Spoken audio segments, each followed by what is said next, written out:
We are on step-by-step 4.14 now on page 135. Now, using the circle you just created, you will add new colors to each bounce. The circles in frames 5 and 10 are each instances of the library symbol ball. Each instance of the symbol can have its own color effect.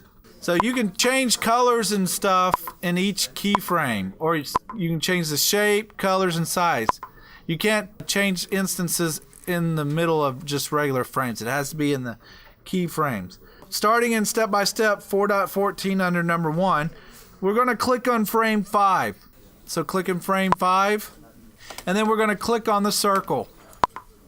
Make sure that's selected. Now the property inspector displays options for this ball right here. In the property inspector up in the right up here, there's options for the ball.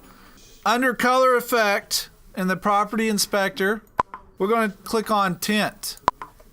So where the color effect had none, we're going to change it to tint. And we're on page 136 now. Click on any color you want. I'm going to choose blue. And it changes it to blue, but only in that keyframe. So I'm going to click play and watch what happens. It goes from orange to blue to orange. Each time, the motion tween also gradually changes the color to the next keyframe.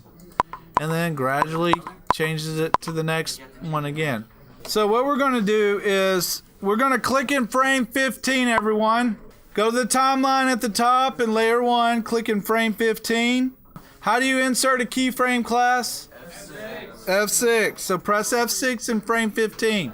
And we're going to drag the circle back to the bottom of the screen again. With frame 15 selected, we're going to click on the circle and change the tint color in the properties inspector again. So go to the property right up here under color effect, change the tint, and we're going to choose a different color we hadn't used before. I chose green. Has everybody able to find the tint in frame 15 and change the color?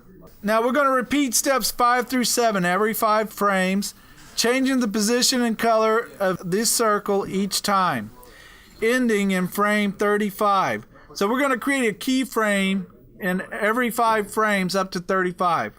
So we're going to do this together. So I'm going to walk you through this. Everybody click in frame 20, press F6, move the ball up, and we are going to change the tint color to something else. Then we're going to click in frame 25. Click in frame 25, press F6, click on the ball. We're going to change the tint to another color. Then we're going to click in frame 30 on the timeline. Press F6, move the ball down, change the tint to another color. And then finally, we're going to click in frame 35 on the timeline.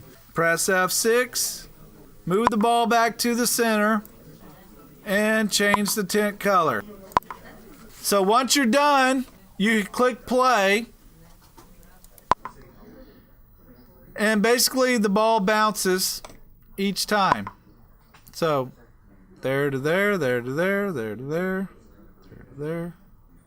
Alright, so I forgot in frame 25 to move the ball down. So every time it's a 5, it should be at the bottom of the stage. Every time it's a 0, it should be back in the center. So frame 35 should end up at the bottom.